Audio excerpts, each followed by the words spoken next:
Greetings, ladies and gentlemen. Welcome back to another episode here on True Confessions Naija.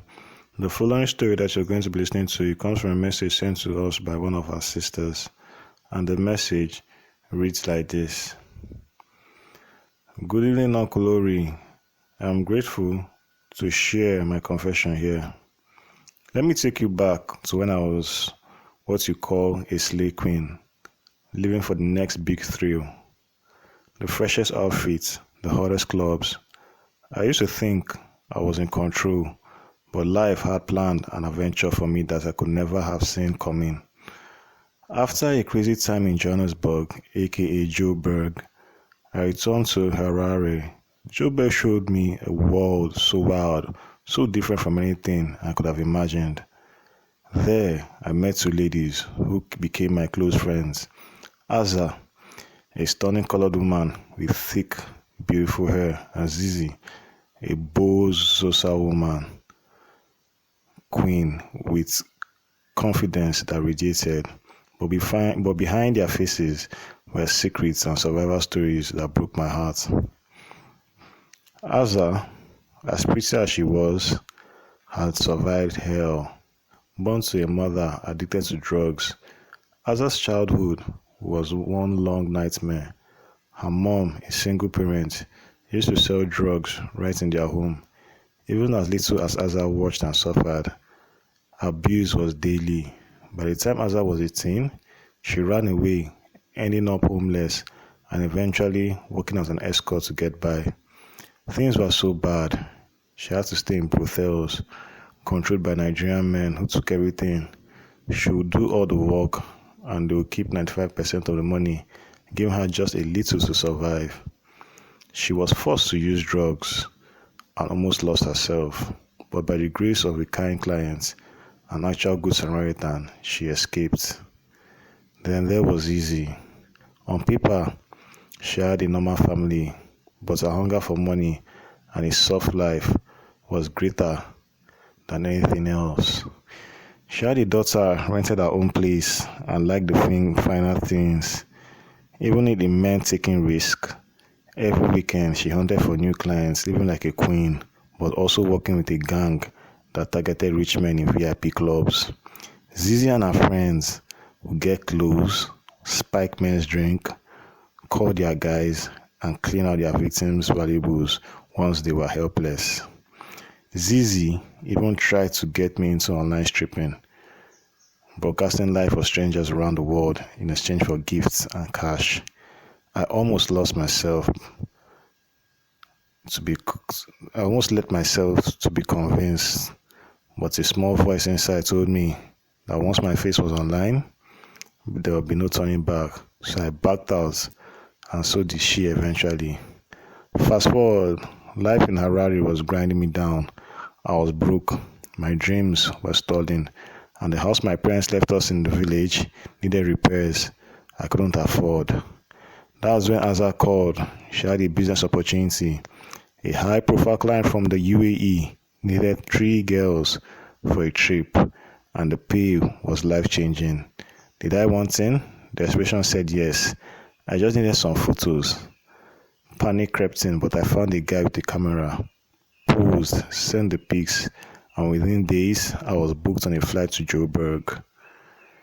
What I didn't realize, they already had my passport details, and as soon as I stepped off the plane, I was greeted by bodyguards. My freedom lost before I even found my luggage. Security, they told us to make sure you don't run away. But why would we run? We all thought we were in control. The passport trick, I've never seen that before.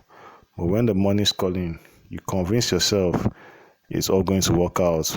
We landed in Dubai like celebrities, malls, shopping sprees, laughter.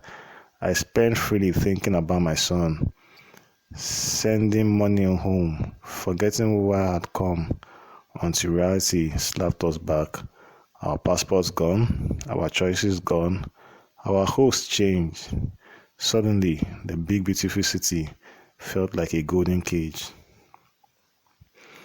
That Arabic man, Ashraf, started bringing his friends over, older men with their young sons. The instructions were chilling. Make sure the boys are happy with their fathers while their fathers watched.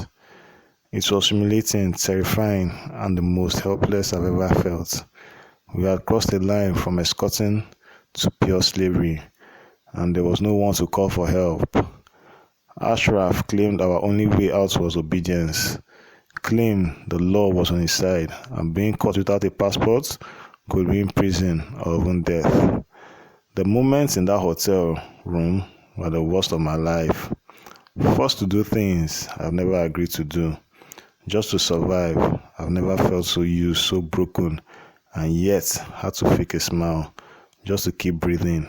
As I kept whispering, we need to find our way out. We can't stay here. But where will we even run? Every day, I felt myself slipping until desperation kicked in. One morning, after another horrifying night, we took a risk.